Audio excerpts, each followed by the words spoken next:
What's up, y'all? I know this ain't PoE 2. Gonna do some Slormancer here. Patch 1.0 just dropped, and I've been working on a little build for this. Might do 3. So far we're working our way up the Wrath level. I'm on 5 currently.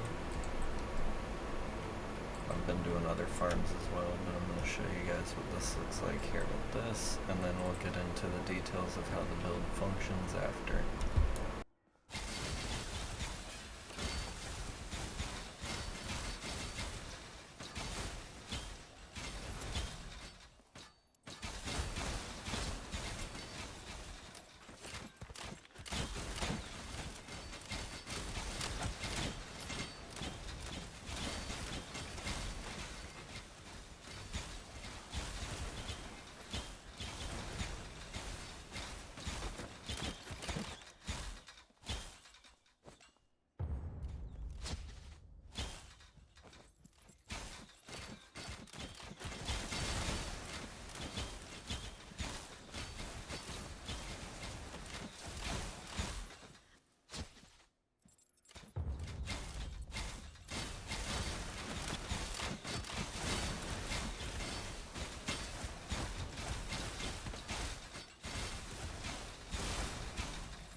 So that was our battlefield. I'm just going to do a floor and then go on to the next thing. I'm just going to keep showing you guys a couple different things, and yeah.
Alright, and that's the tower at the current level that I've been at, and the next one is the Great Forge, which I will bring down to 3 just because it'll cost me less.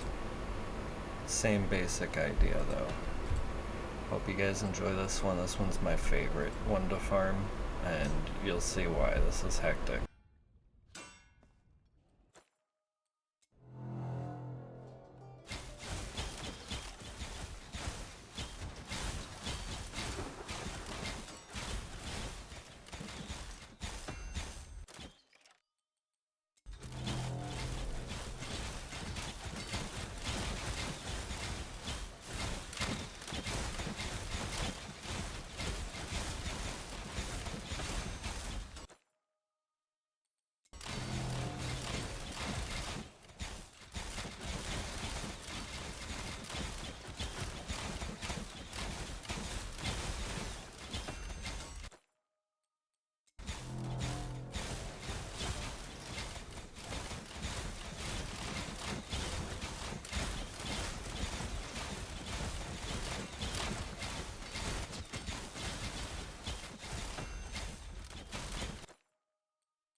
forge.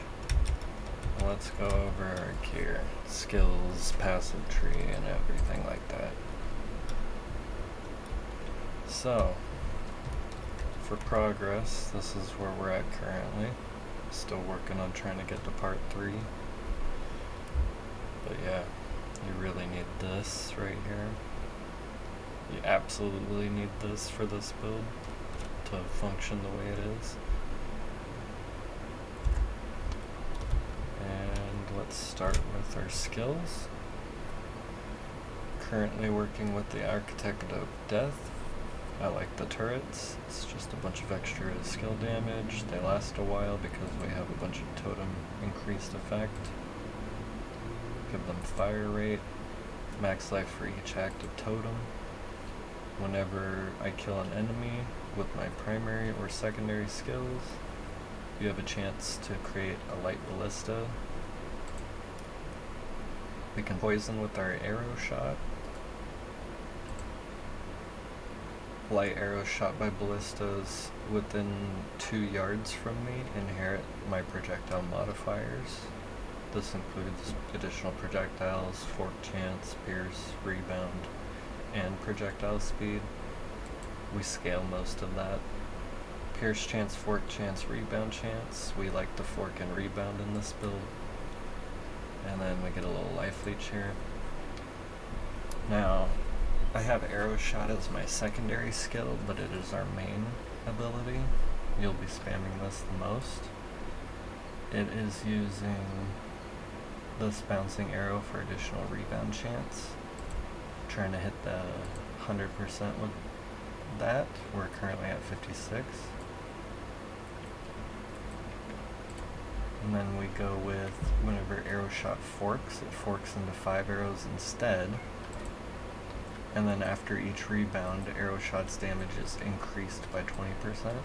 This is really strong, especially if it rebounds before hitting a target. That gives it 100% increased damage for that hit. Arrow shot has 3 additional projectiles. Again, additional projectiles is what we're scaling. It's very huge. And then forking arrow shots have a chance to fork again. I like this because we're splitting into 5, and then they fork again into 5 more. It just fills the screen with lightning arrows, which then will chain, and it gets really crazy, yeah. And we're using Immortal Arrow for our main skill, or primary slot skill, and it's just a passive damage buff with wandering arrows is the main thing. And every now and then we use it to gain crit chance, and it does immortal bolts. Gives us increased damage for each obstruction, even though we don't really use that much. We might pick one of these other ones, but they're not that great either. Yeah, it's just extra passive damage. I dig it. Every now and then you can activate it, but yeah. Now, for the attributes, we're going pure savagery. And the reason being is that I believe the raw damage is more important here, and we're also getting secondary skill has a chance to ignore armor, which is huge. That's why we put arrow shot there on the secondary slot, even though it's our main.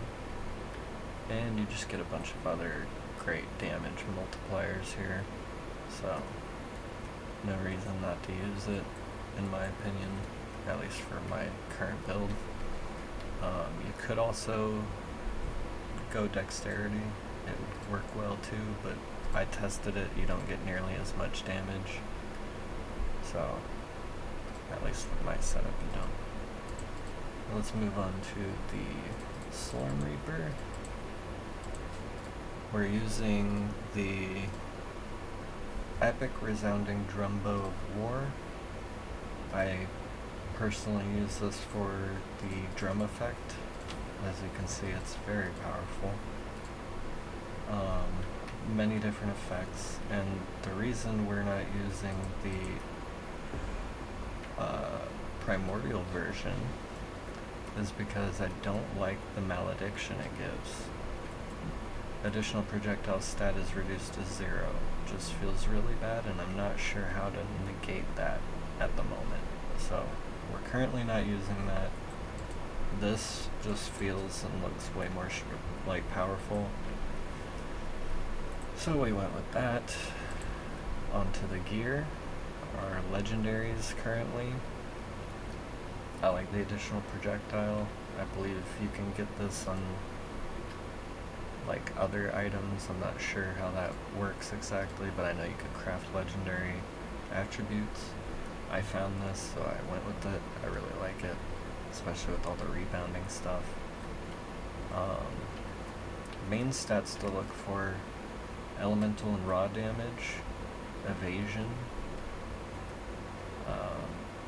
attack speed, ancestral strike and crit strike, life, mana on hit or leech, or on kill, all good, and then armor and elemental penetration.